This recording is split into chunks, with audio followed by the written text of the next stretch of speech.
Day 51st.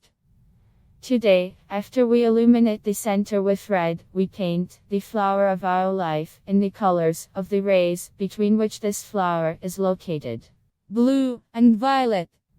On the 51st day of our practice of coloring the flowers of life and illuminating the matrix of the universe with our presence, we are in a place in the I Ching matrix where lightning and thunder intersect both on the horizon and vertically.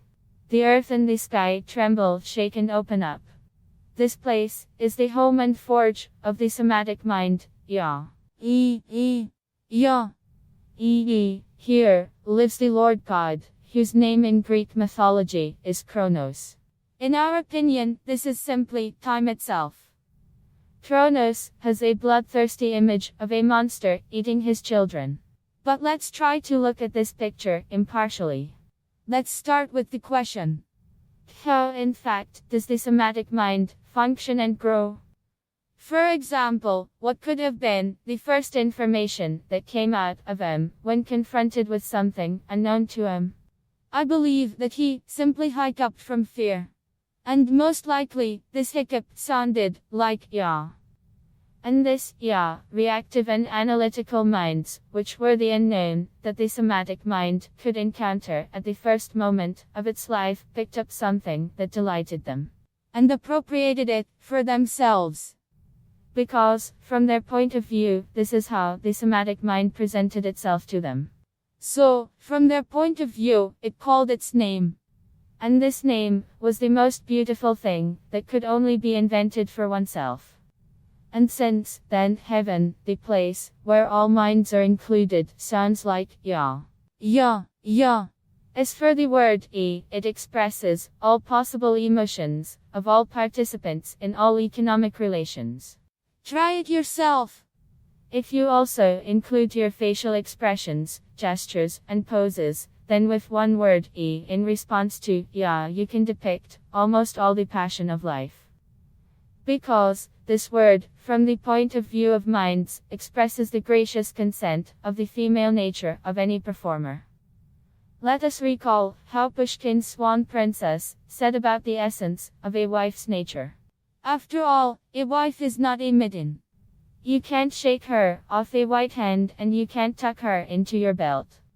And so, the somatic mind, chewing the information passing through it, about its points of view, on the space around it, gives birth to more and more new information about the experience of its communication with the space around it. The analytical mind tries to whip out more heat and passion from the information that falls into its hands. And the reactive mind, with all its might, tries to save at least something from all this damp forest for itself, its own.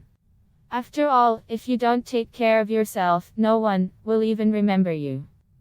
Ron Hubbard's idea that people are killed by misunderstood words has exactly this very nature of the connection of the functionality of the somatic mind with its development and the development of consciousness. And not at all with the aberrations of the reactive mind. The reactive mind is only the ability to preserve everything. Adequate behavior is information about the most rational and reasonable way of movement in each specific situation is created and formulated by the somatic mind. Not the reactive, and not the analytical. Because the analytical mind also does not know how to create information. It knows how to create passion, ardor and heat, screams, snot, hysterics, and other things in this spirit from the information it has. Because, the more passion, the more fun and joyful it is to live.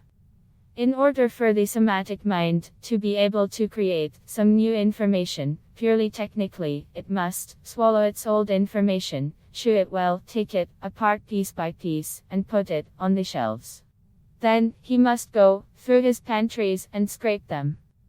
From what he scraped together, he must bake something for himself in order to eat it again. That is, there is nothing bloodthirsty here.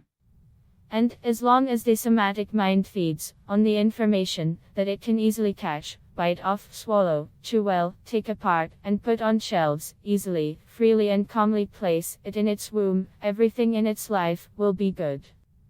And it will grow up beautiful and healthy, to the joy of the entire community around it.